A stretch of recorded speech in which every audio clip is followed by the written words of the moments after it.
Bom dia, gente. Muito feliz de estar aqui junto com vocês, conhecendo a igreja que eu já conhecia à distância, acompanhava à distância, desde a época do pastor Gustavo, vendo tudo aquilo que Deus estava fazendo nessa igreja, depois o pastor Pedro Felizola, pastor Felipe, pastor Jairo agora, e que especial para mim poder também ter esse tempo junto com eles, conhecendo eles mais de perto, conhecendo de perto aquilo que Deus está fazendo aqui, a história que Ele está escrevendo na vida de vocês e através da vida de vocês. Eu me sinto privilegiado, eu estou muito feliz de verdade.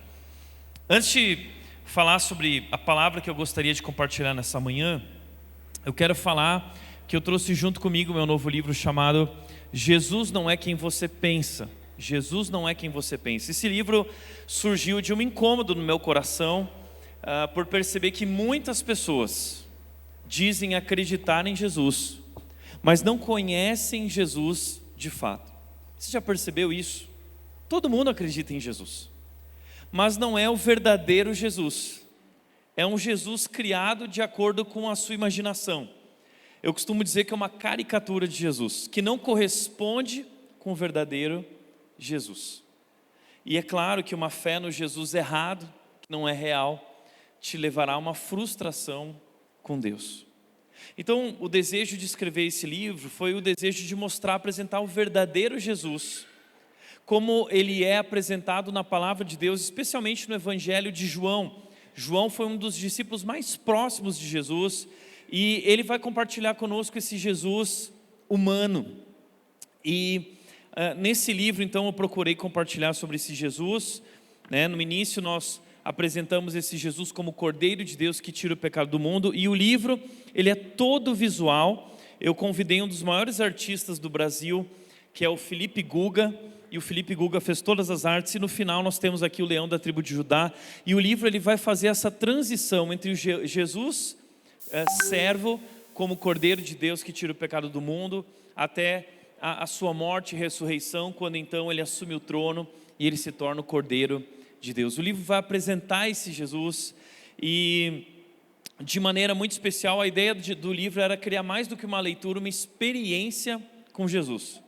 E nós temos muitos testemunhos do que Deus tem feito através desse livro. Um desses testemunhos foi uma mulher que estava com câncer terminal. A filha dela já tinha orado 15 anos pela vida dela. Ela era uma católica barra espírita, barra budista, barra esotérica, barra tudo mais que você quiser falar, mas ela não tinha entendido ainda quem Cristo Jesus era. E a filha então comprou o livro e entregou para a mãe com câncer terminal. A mãe leu o livro em apenas 3 dias, devorou o livro. Esse livro aqui, para quem não gosta de ler, é facinho, tá? Você vai adorar, e quem gosta de ler também, claro. Só que então ela ligou para a filha. Ela disse: filha, eu preciso falar com o seu pastor. Por quê, mãe?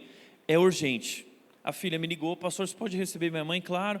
Elas vieram até meu escritório, a mãe muito debilitada.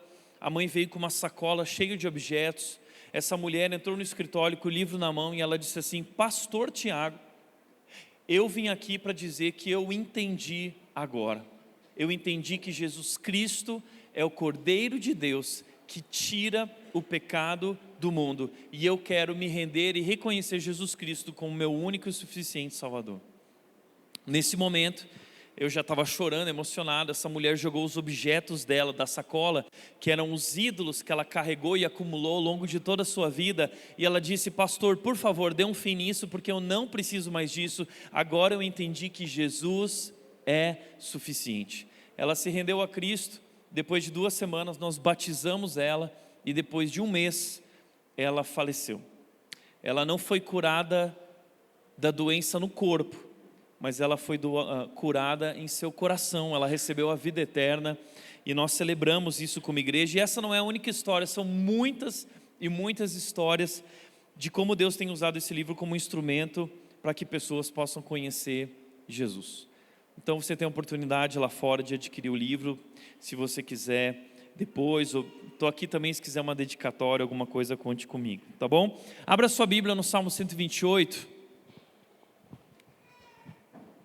Eu quero compartilhar com você uma mensagem muito íntima, uma mensagem que vem lá do mais profundo do meu coração, algo que eu acredito ser o mais essencial, talvez dentro daquilo que é a nossa igreja, nossas vidas.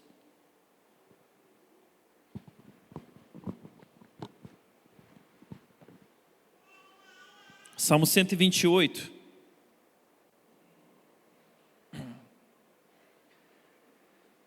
Salmo 128, ele vai dizer o seguinte: como é feliz quem teme o Senhor, quem anda em seus caminhos. Você comerá do fruto do seu trabalho e será feliz e próspero. Sua mulher será como videira frutífera em sua casa, seus filhos serão como brotos de oliveira ao redor de sua mesa. Assim será abençoado o homem que teme o Senhor. Que o Senhor o abençoe desde Sião, para que você veja a prosperidade de Jerusalém todos os dias da sua vida, e veja os filhos dos seus filhos, haja paz em Israel. Eu quero te chamar a atenção para o início desse salmo. As 3 primeiras palavras desse salmo são: como é feliz. Como é feliz. Gente, o salmo que nós vamos estudar hoje aqui é um salmo sobre felicidade. Tá bom, obrigado. É um salmo sobre felicidade. A felicidade é o combustível que move a humanidade. Todos nós queremos ser felizes, não é? E sabe, esse salmo não está falando de uma felicidade qualquer. Ele está falando da maior e mais completa felicidade, a maior experiência de felicidade que o ser humano pode experimentar. A palavra aqui, como é feliz, é usada em outros momentos como bem-aventurado. É uma palavra muito importante na Bíblia que denota o último grau de felicidade que o ser humano pode experimentar. É uma felicidade, é uma vida plena. Essa mesma palavra é usada, por exemplo, lá no Salmo 1, quando diz assim: como é feliz aquele que não ouve o conselho dos ímpios, não se detém, não se desvia no caminho dos pecadores, nem se assenta na roda dos escarnecedores. Antes, o seu prazer está na lei do Senhor, e nessa lei medita de dia e de noite. Ele é como uma árvore plantada junto às águas correntes, que no devido tempo dá seu fruto, e suas folhas nunca murcham. Ele prospera em tudo que faz. É isso. O salmista está falando de alguém que prospera em tudo que faz. O salmista está falando de alguém que é feliz acima de qualquer outro tipo de felicidade que o mundo possa apresentar. Essa é exatamente a felicidade que Salomão buscou. No livro de Eclesiastes, nós vemos esse Salomão buscando, assim como nós buscamos a felicidade. Salomão se jogou num projeto por buscar experimentar essa felicidade. Ele diz no capítulo 2 de Eclesiastes, ele diz o seguinte: eu queria saber o que vale a pena na vida, nos poucos dias da vida humana. Então Salomão decidiu investir tudo o que tinha e o que não tinha para descobrir o que era felicidade. Ele se jogou de cabeça nesse projeto, ele dedicou todos os dias da vida dele na busca infindável por esse prazer. Ele buscou essa felicidade e prazer nas relações. Ele teve mais de 1000 mulheres. O que ele não sabia é que 1000 mulheres trariam 1000 sogras. Então ele não foi tão feliz.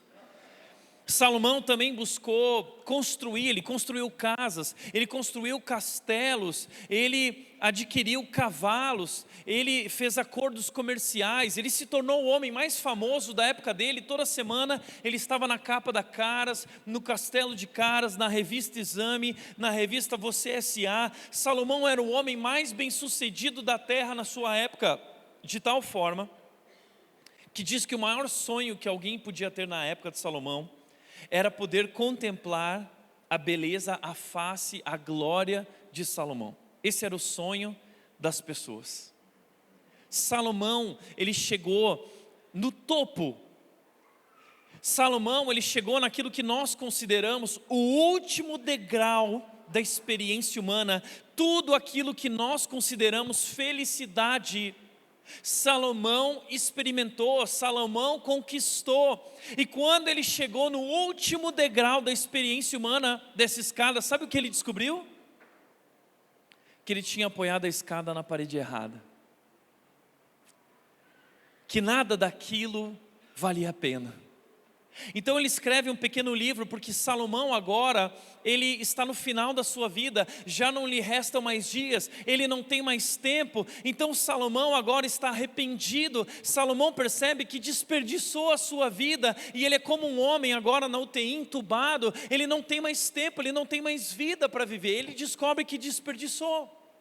Então ele escreve esse livro, ele está amargurado, ele está arrependido, e ele escreve esse livro de Eclesiastes para alertar os mais jovens que não cometessem o mesmo erro que ele cometeu, que não seguissem o mesmo caminho que ele seguiu, que não apoiassem a escada na mesma parede que ele apoiou, porque a vida não é sobre isso. Então ele diz por 16 vezes no livro dele: tudo vaidade, é correr atrás do vento.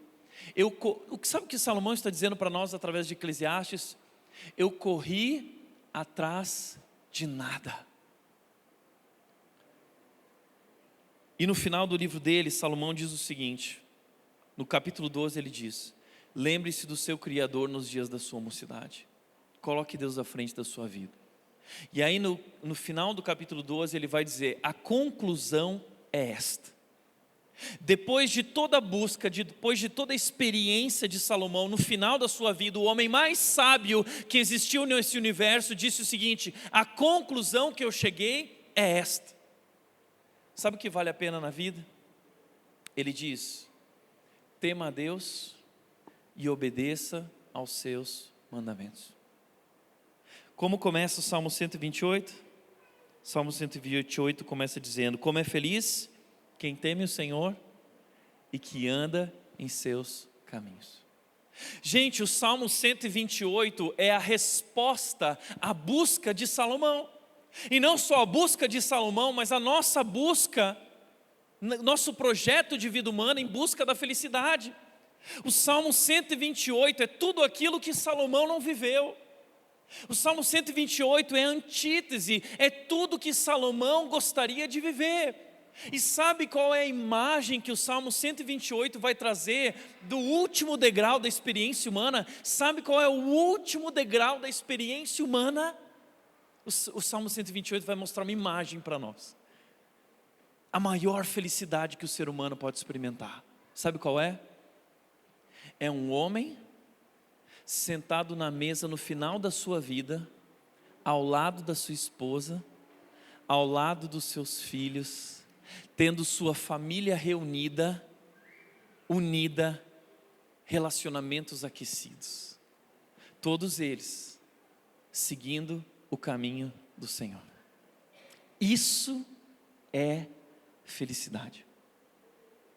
Sabe que foi feita uma pesquisa nos Estados Unidos com homens acima de 60 anos de idade. E sabe o que eles descobriram nessa pesquisa? Que quando os homens eles ultrapassam essa barreira dos 60 anos de idade, uma chave vira na mente deles, na vida deles, e eles percebem que a vida na verdade nunca era sobre trabalho, mas era sobre família.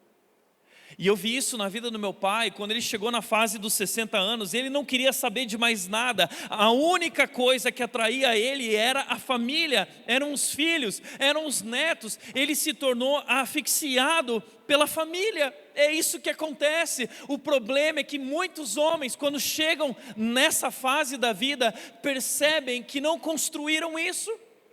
Porque se nós não nos dedicarmos a cada dia para essa construção, nós vamos chegar nesse momento, nessa fase da nossa vida, sem família. Foi o que Salomão viveu. Recentemente eu estive com o pastor, presidente da Ordem dos Pastores Batistas do Brasil. Presidente dos Pastores Batistas do Brasil. Um homem que mentoreia 15 mil pastores no Brasil. E ele falou algo chocante para mim. Ele falou assim: Tiago, eu tive a oportunidade de estar com pastores que já tinham mais de 40 anos de ministério. 40 anos de ministério. Eu não sabia nem o que falar para eles. Mas eu decidi então fazer uma pergunta. Ele fez uma pergunta. A pergunta era: se vocês pudessem mudar algo na vida, no ministério de vocês, se vocês pudessem voltar no passado, o que vocês mudariam? De maneira unânime, esses pastores responderam: eu mudaria o tempo que eu investi, a prioridade que eu dei à minha família. Esse mesmo pastor, presidente da ordem, teve a oportunidade de estar numa conferência para filhos de pastores. E ele percebeu duas coisas. A primeira coisa que ele percebeu é que nenhum dos filhos de pastores queria ser pastor. A segunda coisa que ele percebeu, ele decidiu fazer uma pergunta. Ele fez essa pergunta: se vocês pudessem mudar algo no passado de vocês, ou no ministério do pai de vocês, o que vocês mudariam? E de maneira unânime, esses filhos responderam: nós mudaríamos o tempo que meu pai investiu em nossas vidas e em nossa família. Sabe qual é a descoberta por todos os lados, pela ciência, pela experiência? Sabe qual é a descoberta do ser humano? No final da vida, a única coisa que nos traz profundo arrependimento é não ter construído a nossa vida em cima do temor do Senhor, em cima dos princípios de Deus, e construído uma família de verdade, unida ao redor da mesa na presença do Senhor. É a única coisa que pode te levar a se arrepender profundamente na tua vida. Talvez diante disso, você fale assim: puxa, eu quero construir essa história. Eu quero chegar lá no final, no último degrau, e eu quero poder desfrutar dessa alegria. Então, se esse é teu desejo, eu quero deixar para você aqui 3, 4 princípios desse salmo que podem te ajudar, que podem garantir, pela graça de Deus, que você chegue nesse último degrau e que você possa sentar nessa mesa. Em primeiro lugar, eu quero dizer que é o seu compromisso com Deus. A primeira coisa que fará diferença na nossa história, que pode nos conduzir a esse lugar nessa mesa, é o nosso compromisso com Deus. O versículo 1 diz: como é feliz quem teme o Senhor, quem anda em seus caminhos. É um homem que ama a Deus, mas não apenas ama a Deus, é um homem que obedece a Deus, que quer fazer a vontade de Deus. É um homem, é uma mulher que busca aquilo que Deus quer antes daquilo que eu quero, a vontade de Deus antes da minha vontade. Eu quero viver para servir o Senhor e agradá-lo em tudo que eu viver. Esse é o primeiro botão na construção da nossa história. Sabe, eu digo que construir a nossa vida é como abotoar uma camisa. Se nós abotoamos o primeiro botão errado, todos os outros botões vêm errado. Então esse é o primeiro botão. É o nosso compromisso com Deus, é esse amor, é essa devoção, é esse buscar a vontade de Deus e obedecer ao Senhor e colocá-lo como prioridade em nossas vidas. Eu tive a oportunidade de nascer numa família que fez isso. A minha mãe foi uma mulher que decidiu colocar o Senhor como prioridade na sua vida, muito antes de eu conhecê-la, porque eu não havia nascido. Minha mãe ainda nem namorava na época. E a minha mãe, ela era de uma família muito pobre, muito pobre. Meu avô era alcoólatra. E minha mãe não teve um pai presente. Mas ela conheceu a Cristo. E eu vou dizer mais para vocês, porque vocês vão ouvir algumas histórias chocantes hoje. Eu descobri essa semana que minha mãe foi abusada pelo meu avô. Essa é a história da minha mãe. Mas ela conheceu a Cristo. Cristo transformou a vida dela. E com 17 anos, ela foi trabalhar na loja do meu avô, por parte de pai. Uma família já muito melhor na cidade, uma família que tinha condições. Ela se apaixonou pelo meu pai se apaixonou por ela. Eles eram da igreja luterana, os dois começaram a namorar. E ela estava feliz, porque o sonho de uma moça pobre era poder casar com um homem de uma família rica. E eles estavam namorando quando os pastores da igreja luterana chegaram para ela e conversaram com ela e disseram o seguinte: Dona Margarete, o James, ele frequenta a igreja, mas ele não é um homem que tem um compromisso com Deus. Ele não ama a Deus de verdade, ele não anda em seus caminhos. Nós não recomendamos que você continue esse namoro e que muito menos se case com o James, que era meu pai. E minha mãe ali lidou com um dilema, porque o sentimento dela era de amor, de paixão pelo meu pai. Ela queria casar com meu pai. E depois de toda a história de vida dela, aquela era a grande chance dela de viver uma nova história. E a crise que ela viveu foi: será que não é melhor eu ter isso eu não vou ter nada perfeito, mas talvez é melhor isso do que tudo que eu vivi até aqui. Mas ela decidiu não racionalizar seus sentimentos, ela decidiu obedecer a Deus integralmente. E ela então se voltou para o meu pai e ela disse o seguinte: eu vou terminar com você, ainda que eu o ame, mas eu amo mais o Senhor. E eu jamais seria burro o suficiente de casar com um homem que não ama Deus. Porque se como esposa eu devo me submeter a meu marido, eu jamais vou me submeter a você, se você não for um homem que se submete a Deus. E ela bateu a porta na cara do meu pai. Sofreu, chorava na presença do Senhor. Mas temia o Senhor e decidiu andar em seus caminhos. Meu pai, recebendo porta na cara constantemente, decidiu, depois de muitos meses, tomar vergonha na cara e foi procurar os pastores. E foi discipulado. E depois de 1 ano de discipulado, se tornou um homem de verdade, um homem que amava ao Senhor, que buscava agradar o Senhor, andar em seus caminhos. E ele se tornou um grande homem de Deus, de tal forma que os pastores chegaram na minha mãe e disseram: Dona Margarete, agora sim você pode voltar a seu namoro e casar com o James, porque ele é um homem de Deus. E foi graças à decisão da minha mãe que eu nasci numa família que tinha um homem que era esse alicerce no lar.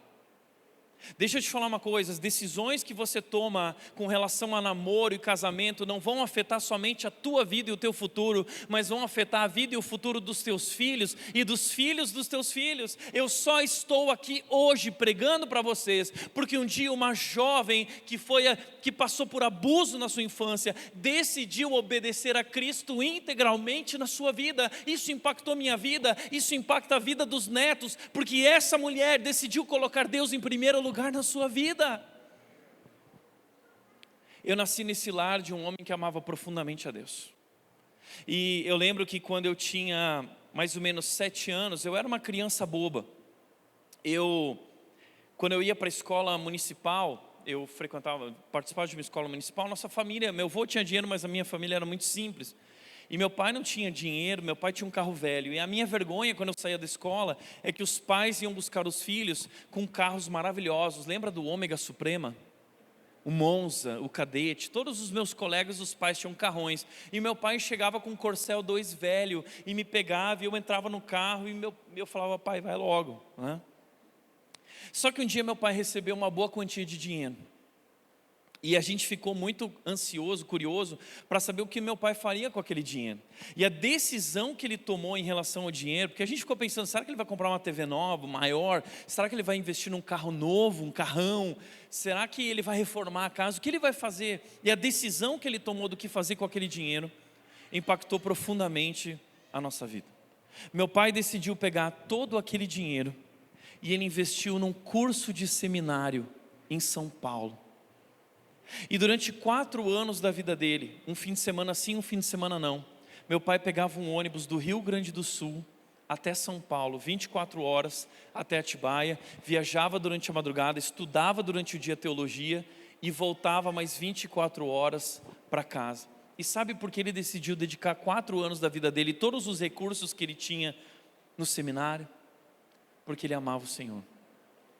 E ele queria estudar mais a palavra para poder servir a Deus melhor na sua família, no seu trabalho e na sua igreja. Ele gastou todo o dinheiro que ele tinha nisso.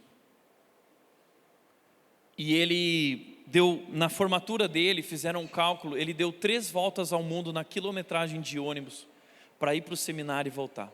Isso no passado. Numa dessas idas, meu pai me chamou e disse: Tiago, quer ir comigo? Eu tinha 7 anos de idade.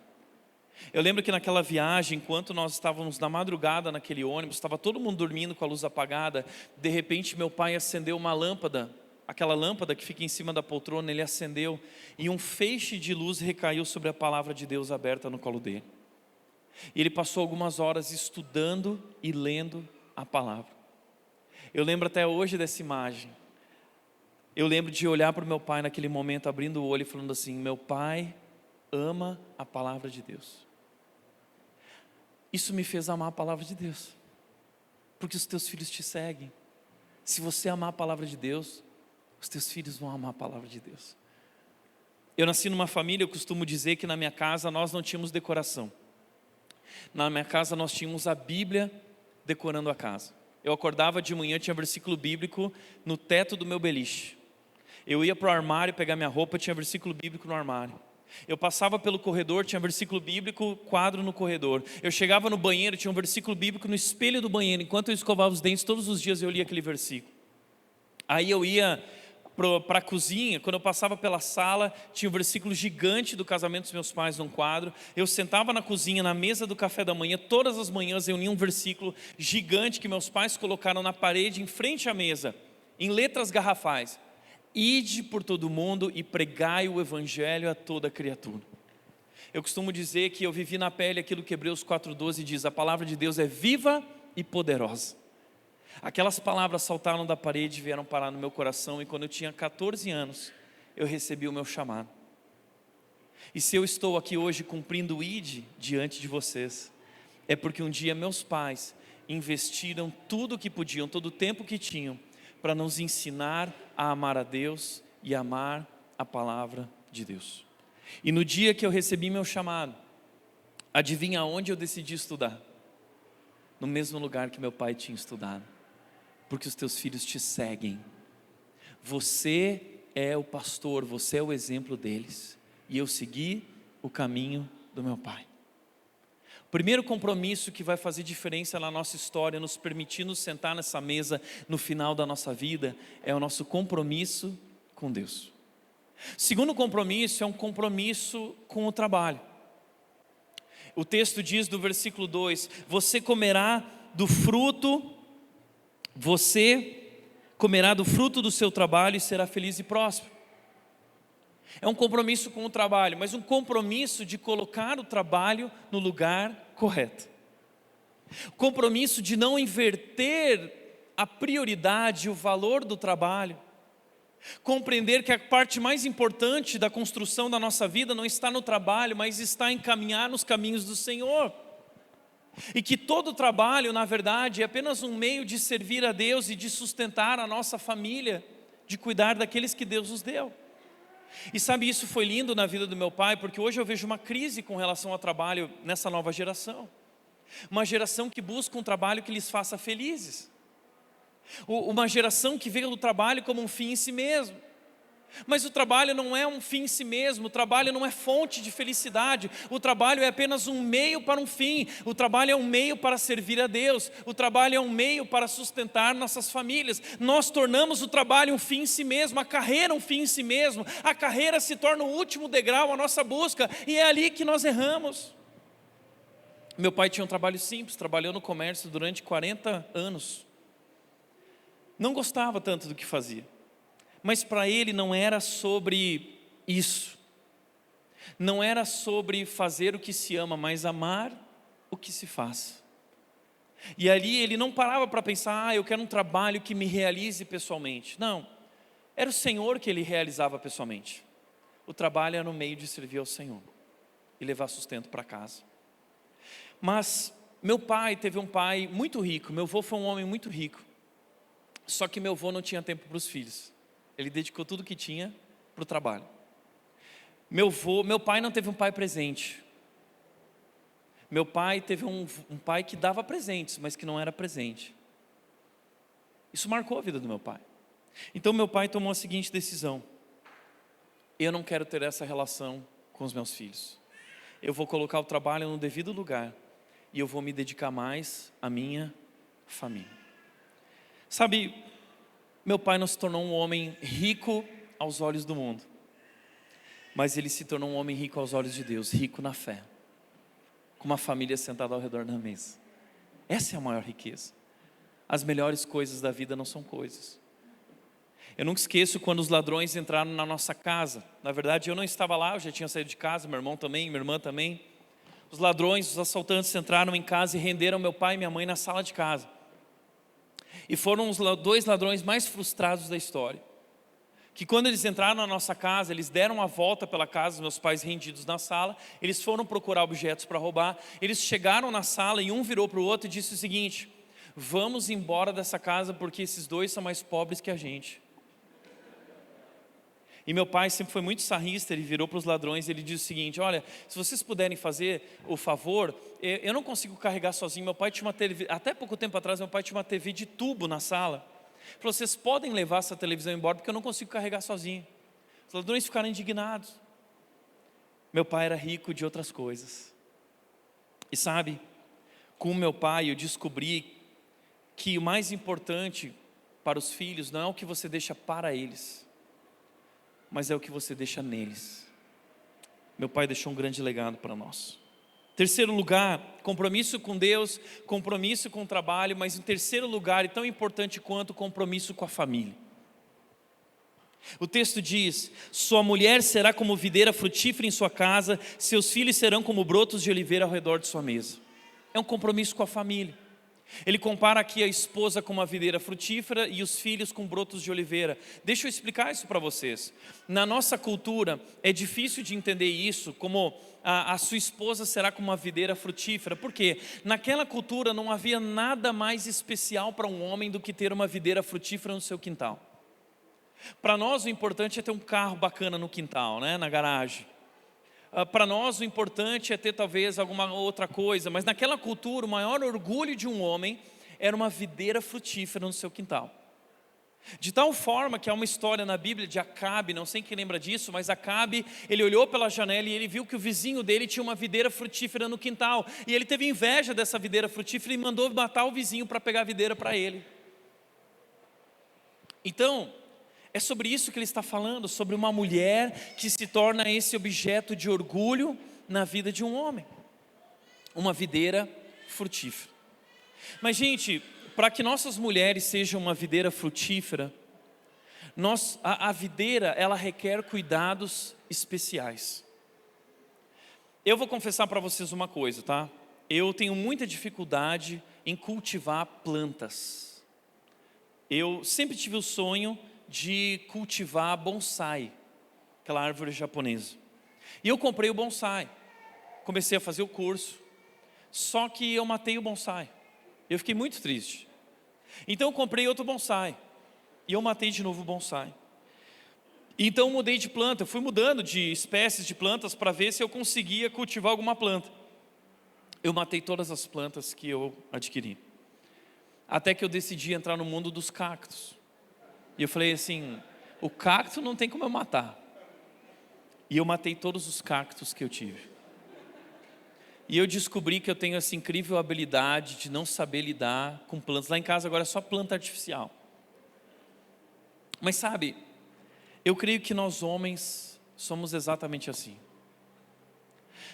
Com relação às nossas esposas, nós temos a incrível habilidade de não saber lidar com elas, de não ser sensível às necessidades delas, de não saber se comunicar devidamente, corretamente com elas. E com isso, nós fazemos as nossas videiras frutíferas secarem. O que a Bíblia está dizendo é que nós, como homens, somos agricultores de uma videira, e a videira, para que ela gere frutos, ela requer cuidados especiais, ela requer sensibilidade do agricultor, ela requer atenção do agricultor, ela requer o cuidado e o amor de um agricultor que se importa com ela. Mas nós homens temos uma tremenda dificuldade de cultivar as nossas esposas, e elas acabam secando, a videira seca. E muitas vezes a gente olha para nossa esposa e diz: o que está acontecendo com você? Por que você anda sempre triste? Por que você está sempre reclamando? Mas nós não percebemos que é a nossa parte que impede essa videira de florescer e se tornar mais viva. Talvez você está ouvindo isso e dizendo: Tiago, não fala uma coisa dessas, eu vou chegar em casa. Tiago, me explica como nós podemos agradar as mulheres, é tão difícil agradar as mulheres. Foi construída uma loja lá em Nova York, a primeira loja de maridos do mundo. Você pode chegar nessa loja lá em Nova York, a loja ela tem 6 andares. Você pode comprar, você vai até essa loja e você compra um marido. E cada andar dessa loja tem um marido mais especial, com mais atributos e qualidades. Só que essa loja ela tem 2 regras. A primeira, você pode comprar um marido em qualquer andar que você entrar, você pode entrar lá e comprar um marido. Mas à medida que você vai subindo para o andar seguinte, você não pode mais voltar para outro andar. Você subiu, você só pode continuar subindo ou comprando um marido naquele andar em que está. Pode comprar a qualquer momento.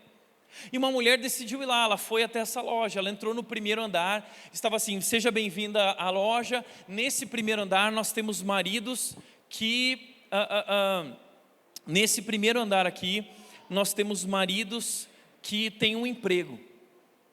E ela pensou assim: puxa, que legal ter um homem que tem emprego, vou ter sustento, então, bacana. Mas ela ficou curiosa para o segundo andar. E ela foi para o segundo andar. E lá estava assim: aqui nós temos maridos que têm emprego e amam crianças. Ela falou: puxa, um homem que tem emprego e gosta de família. Mas ela ficou se coçando, falou: preciso ir para o terceiro andar. E quando ela foi para o terceiro andar, chegou lá: aqui nós temos maridos que têm emprego, que amam crianças e que são lindos e cheirosos. Ela ficou muito empolgada. Imagina um homem lindo, que tem emprego, que ama a família. E ela não se aguentou, ela foi para o quarto andar. Quando ela chegou no quarto andar, eram homens que têm emprego, que amam crianças, que são lindos e que são românticos. E essa mulher já não se aguentava mais. E ela subiu para o próximo andar, que era o quinto andar. Homens que têm emprego, que amam crianças, que são lindos e cheirosos, que são românticos e que gostam de ajudar nas tarefas de casa. Essa mulher, ela falava assim: isso é muito mais do que eu mereço. Uau! Ela estava empolgadíssima, mas ela não resistiu. Eu preciso ver o que tem no sexto andar. E ela subiu ao sexto andar. E quando ela chegou no sexto andar, tinha uma placa bem grande escrito assim: seja bem-vinda ao sexto andar. Você é a mulher número 30.168.035.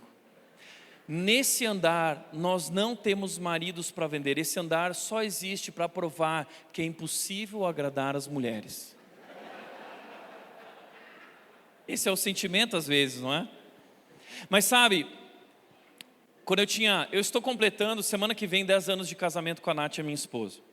Quando eu tinha 2 anos de casamento, a Nath virou para mim e ela falou: Tiago, eu acho que você não me ama. Eu não me sinto amada por você. Você não toca o meu coração. Imagina, para um pastor ouvir isso é algo chocante, não é? E eu fiquei atordoado. Mas eu pensei comigo mesmo algo que nós não podemos, a gente não pode nunca expressar isso para as mulheres. Mas eu pensei comigo mesmo, interiormente eu pensei assim: ela é louca. Ela é louca. Por quê? Porque eu pensei assim: não, mas ontem eu falei para ela que eu amo ela. Ontem eu falei para ela que eu amo ela. E eu sou um cara muito expressivo, gente. E eu falo sempre para ela: amor, você está linda. Amor, como você é linda. Amor, como eu te amo. Eu sou muito de falar. E eu fiquei pensando comigo: não é possível. E antes de responder a ela, eu decidi, em 1 minuto de sabedoria que Deus me deu, fazer uma pergunta para ela. E a pergunta que eu fiz para minha videira foi: por que você não se sente amada? E sabe qual foi a resposta dela? Porque você não leva o lixo nunca. Eu já te pedi diversas vezes e você não leva o lixo. E gente, eu fiquei muito confuso naquele momento.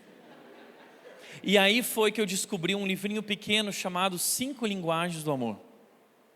E aí eu fui ler aquele livro e eu descobri que existem 5 maneiras de expressar amor. As pessoas se comunicam e gostam de receber e dar amor nessas linguagens diferentes: toque físico, tempo de qualidade, palavras de afirmação, atos de serviço e presentes. E eu descobri que eu sou palavras de afirmação. Eu gosto de falar e eu gosto de ouvir também. Para mim não há maior alegria do que terminar o domingo, entrar no meu carro depois daquela pregação, entrar no carro e a Nath virar para mim e falar assim: amor, que mensagem incrível. Sabe quando isso acontece? Nunca. Só que a Nath, ela é atos de serviço e tempo de qualidade, mas ela é muito atos de serviço, porque para piorar a minha situação, a Nath tem um pai que é o MacGyver. A referência dela é o pai dela. É aquele homem que quase anda com o cinto cheio de ferramenta e ele sabe fazer tudo. Essa é a expectativa da Nath. Para ela, amor é serviço, amor é ajudar nas tarefas de casa, é ajudar a cuidar da Mel, dar banho na Mel, ajudar a guardar as roupinhas da Mel, deixar a louça limpa. Então eu decidi fazer isso. Eu decidi deixar a pia limpa. Eu acordei cedo, arrumei a louça, deixei a pia limpa e deixei um bilhetinho na geladeira. Amor, levei o lixo também e escrevi assim, em vez de escrever amor eu te amo, eu escrevi amor, levei o lixo. Foi a partir dali que nós tivemos a nossa filhinha Mel. O problema da Nath, que eu costumo dizer, é que a linguagem de amor da Nath não é atos de serviço. A linguagem da Nath é atos de escravidão. Mas sabe, é muito difícil muitas vezes atender as expectativas das nossas esposas, não é? Cuidar delas, não é fácil para nós homens cuidar, as mulheres são diferentes. Eu nunca esqueço quando a Nath entrou no puerpério, que é aquele primeiro mês depois que a criança nasce. E eu e a Nath nos preparamos para o nascimento da Mel, a gente estudou muito para ter a Mel. E a Nath tinha medo do puerpério, ela tinha medo do que ia acontecer no puerpério. De aquela montanha-russa emocional que a mulher vive com relação aos hormônios, a privação do sono. E chegou o primeiro mês e teve um dia que a Nath não estava bem, a Mel tinha acabado de nascer. E eu entrei no quarto, a Nath não estava bem, a Nath derramou sobre mim toda a angústia dela, do puerpério. E foi naquele momento que eu sou pavio curto, e eu saí do quarto, nós não tivemos uma resolução ali naquele momento, e eu bati a porta. Eu não consegui lidar com aquilo. E aí eu fui para a sala de casa, e naquela semana minha mãe estava em casa. E minha mãe tinha vindo visitar a gente para conhecer a Mel. E quando eu cheguei na sala, eu virei para minha mãe e eu disse para ela o seguinte: mãe, hoje está difícil. E a minha mãe virou para mim e disse o seguinte, apontou o dedo na minha cara e falou assim: morra! Morra para si mesmo, porque Cristo te chamou para amar tua esposa como Ele te amou, e Cristo te amou dando a vida por ti. E esse é o momento que tua esposa mais precisa de você. Morra para si mesmo, esvazie-se. Qual é a mãe que vira para um filho e diz: morra? É uma mãe que entendeu o Evangelho. É uma mãe que teve um marido que morreu para si mesmo e que liderou a sua vida, como Cristo amou a igreja. Sabe, você entendeu errado o que significa o homem ser o cabeça da mulher. Nós entendemos errado. Sabe por que nós entendemos errado? Porque na nossa cultura ser o cabeça é mandar. Na nossa cultura ser o maior é controlar. Mas na cultura do reino de Deus é completamente diferente. Jesus não disse que o maior no reino de Deus é o menor. Jesus não disse que o primeiro deve ser o último. Então quando Jesus disse que nós somos o cabeça, Ele não estava dizendo que somos nós quem mandamos, Ele estava dizendo que somos nós quem morremos em primeiro lugar. O cabeça é o primeiro a morrer, o cabeça é o primeiro a ceder, o cabeça é o primeiro a se esvaziar, o cabeça é o primeiro a servir, o cabeça é o primeiro a não pensar em si mesmo, mas pensar no outro e dar a vida pelo outro, porque foi dessa maneira que Cristo foi o cabeça da igreja. Como Cristo amou a igreja, Cristo amou a igreja mandando nela, Cristo amou a igreja exigindo que a igreja o servisse. Não, Cristo veio ao mundo, abriu mão de si mesmo e morreu para si mesmo e serviu a igreja e lavou nossos pés. Cristo é a referência de cabeça. Nós estamos sendo chamados como homens em nossa liderança a morrer. É uma liderança que morre, é uma liderança que se esvazia, é uma liderança que não pensa em si mesmo. Na minha casa nós tínhamos o costume de ter o cultinho doméstico, toda quinta-feira. Meus pais eram muito criativos, toda quinta tinha uma coisa diferente. Aí teve um dia que meu pai deixou 3 cartolinas em casa, e ele falou: olha filhos, vocês vão preparar com essa cartolina uma coroa, um cedro e um cartazinho com Provérbios 31:30. A beleza é enganosa, a formosura é passageira, mas a mulher que teme ao Senhor será reconhecida. Meu pai chegou do trabalho, tivemos o jantar, vamos para o cultinho doméstico. A gente foi lá, meu pai deixou a gente no corredor preparado e ele trouxe minha mãe na sala e ele disse o seguinte: hoje nós vamos ter a coroação da rainha do nosso lar. Meu pai trouxe minha mãe e fez ela sentar no trono, que era a poltrona lá de casa. Então ele disse: agora vêm os súditos da rainha. E aí vieram os súditozinhos com o cartazinho, né? A coroa, a beleza é enganosa, a formosura é passageira. E nós coroamos a rainha do nosso lar. Está aqui uma foto para vocês desse momento incrível.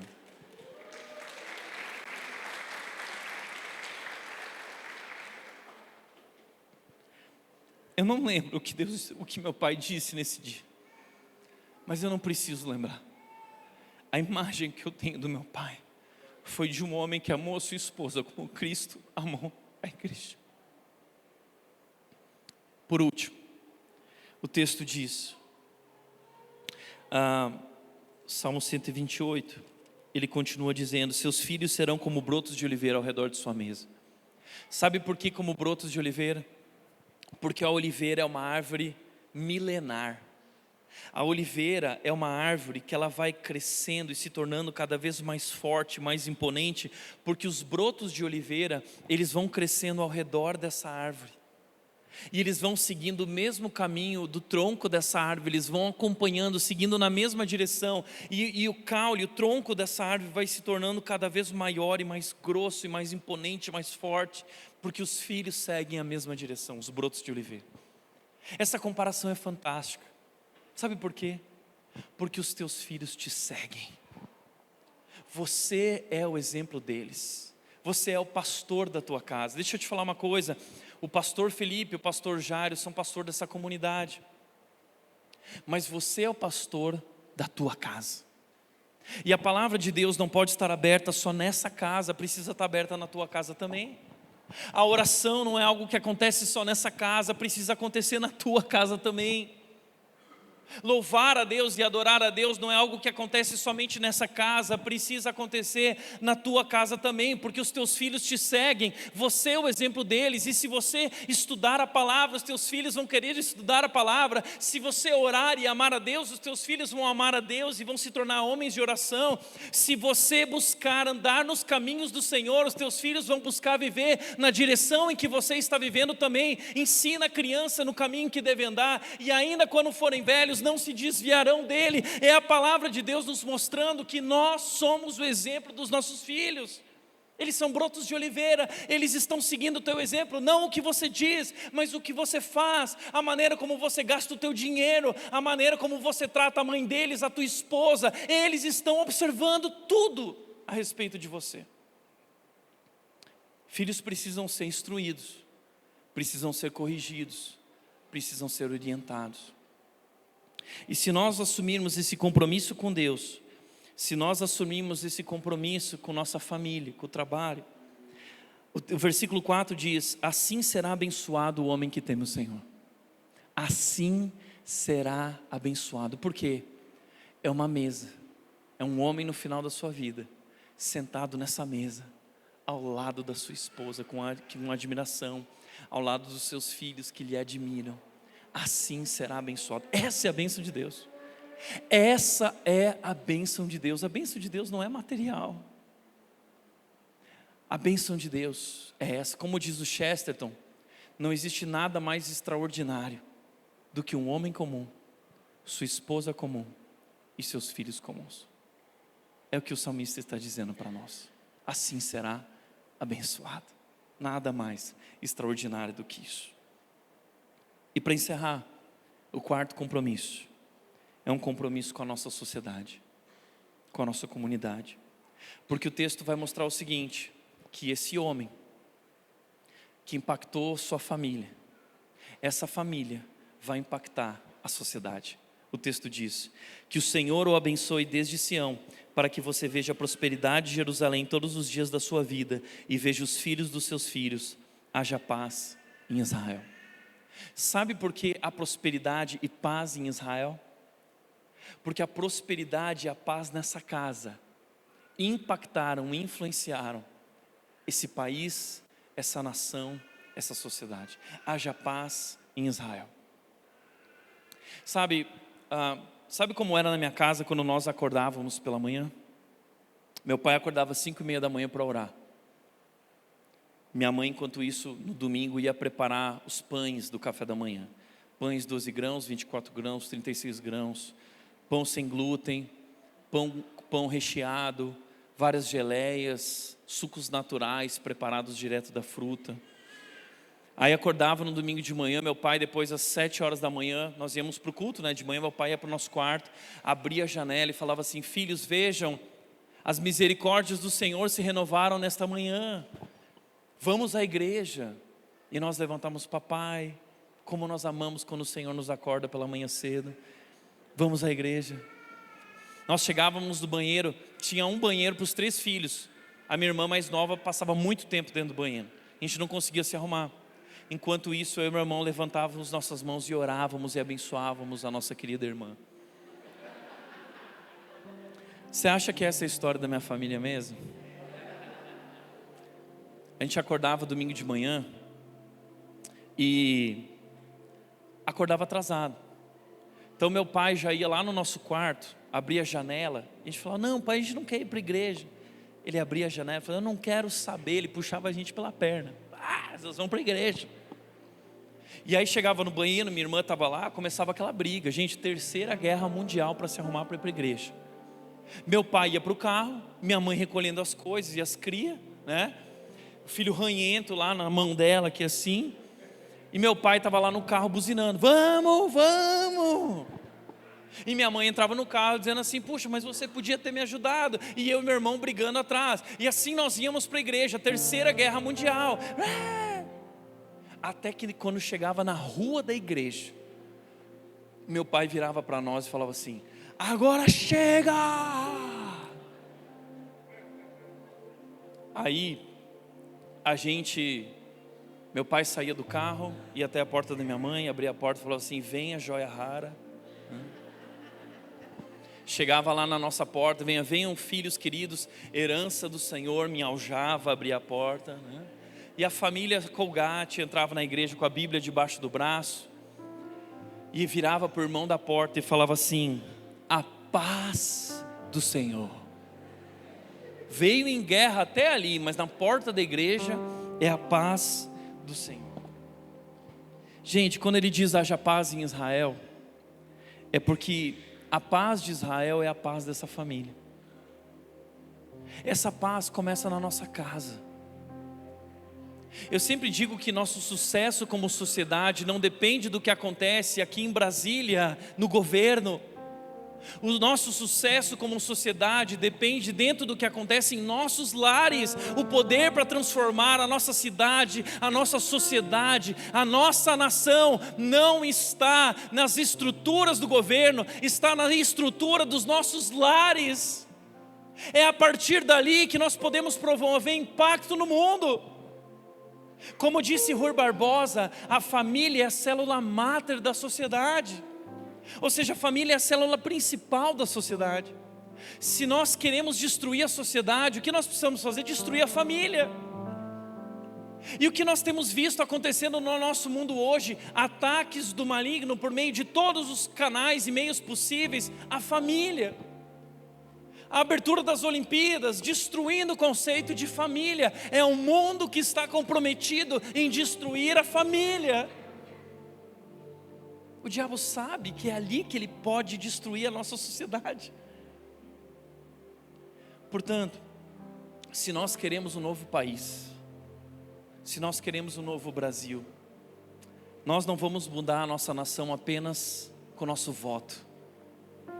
Nós vamos mudar o nosso país com o nosso compromisso com o Senhor, cultivando nossas videiras frutíferas, cuidando dos nossos brotos de oliveira e garantindo que em nosso lar, em nossas vidas, nós serviremos ao Senhor. E se houver paz em nossos lares, pode haver paz em Israel. Como disse o Mário Sérgio Cortella, o mundo que vamos deixar para os nossos filhos depende dos filhos que nós vamos deixar para esse mundo. Esse é nosso legado, essa é a nossa responsabilidade. E para encerrar, há 3 anos atrás, eu recebi uma notícia. Meu pai me ligou e disse: filho, eu estou com um câncer. É um câncer terminal.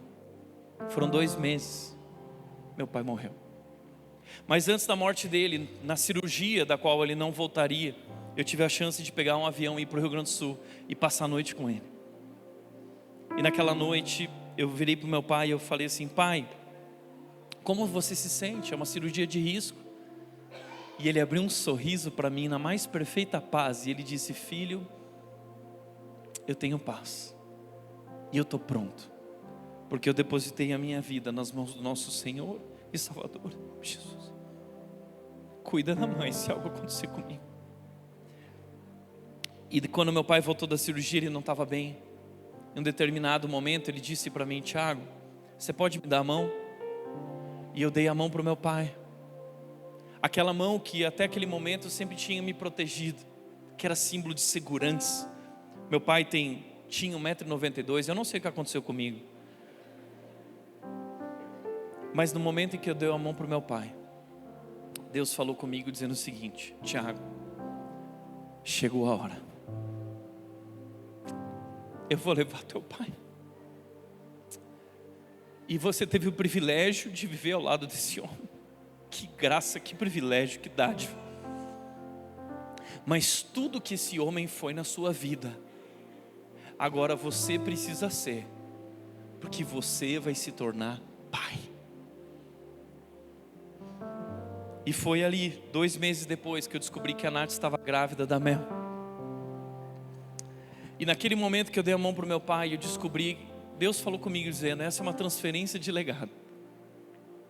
Tudo que seu pai foi, agora você é chamado a ser esse homem, na vida da sua esposa, na vida da sua filha.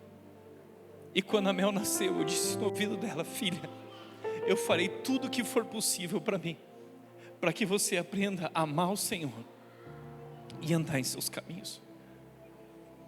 Esse é o nosso legado, e é assim que nós vamos transformar a nossa nação. Portanto, se nós queremos sentar nessa mesa, nós precisamos assumir esses compromissos. E como diz o Salmo, como é feliz. Você quer experimentar essa felicidade? Então assume esse compromisso. Vamos orar? Feche os teus olhos. Pai querido, eu quero te agradecer por essa manhã e esse tempo juntos aqui. Queremos te agradecer pela tua palavra, que nos confronta, nos corrige, mas também nos capacita para viver uma nova história. E nós podemos viver uma nova história. Obrigado pela tua graça. Obrigado porque onde abundam erros, falhas e pecados, a tua graça superabunda. E nossos filhos não estão fadados a ser um reflexo dos nossos erros. Se nós nos rendermos a Ti e a Tua graça pode transformar nossas vidas e nossos lares. E essa é a nossa oração. Hoje nós colocamos a nossa vida, nosso lar diante do Senhor. Nós queremos sentar nessa mesa, na presença do Senhor, ao redor de nossa família, celebrando quem o Senhor é, a grandeza do teu amor. Assim nós oramos em nome de Jesus, em nome de Jesus. Amém. Amém. Deus abençoe.